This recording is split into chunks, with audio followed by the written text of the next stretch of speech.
Hello, my name is Staff Sergeant Davis with the United States Air Force, and we will be reading today The Soldier's Night Before Christmas.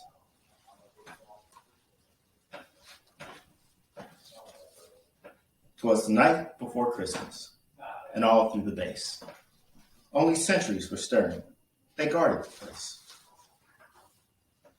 At the foot of each bunk sat a helmet and boot, for Santa of soldiers to fill up with loot.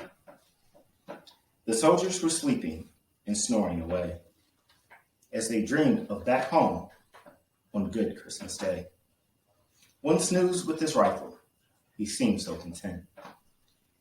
I slept with letters from my family that my family had sent. When outside the tent there arose such a clatter, I sprang from my rack to see what was the matter.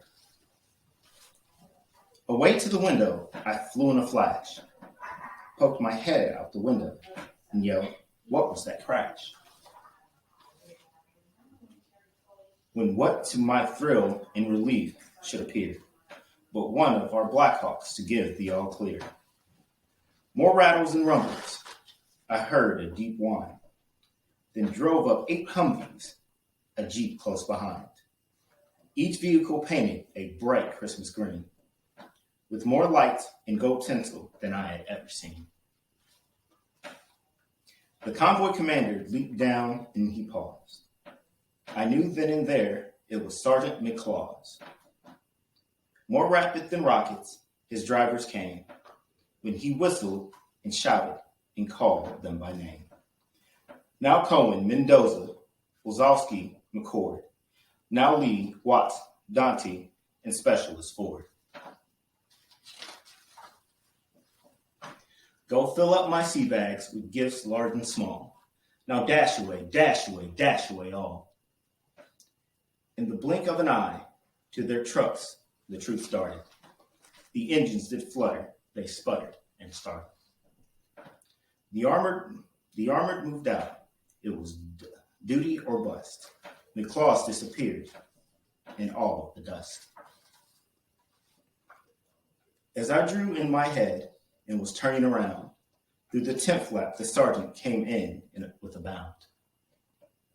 He was dressed in all camo and looked quite a sight, with a Santa Claus hat added this special night.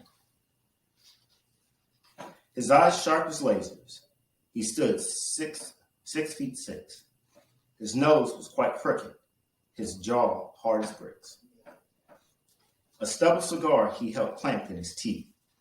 In the smoke, it encircled his head like a wreath.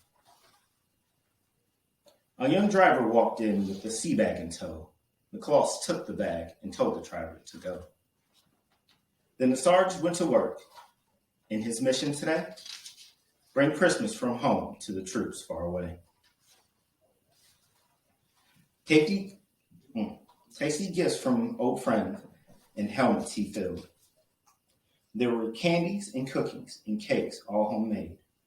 Many parents sent phone cards so soldiers could hear treasured voices and laughter of those they hold dear. Loving husbands and wives had mailed photos galore of weddings and birthdays and first steps and more.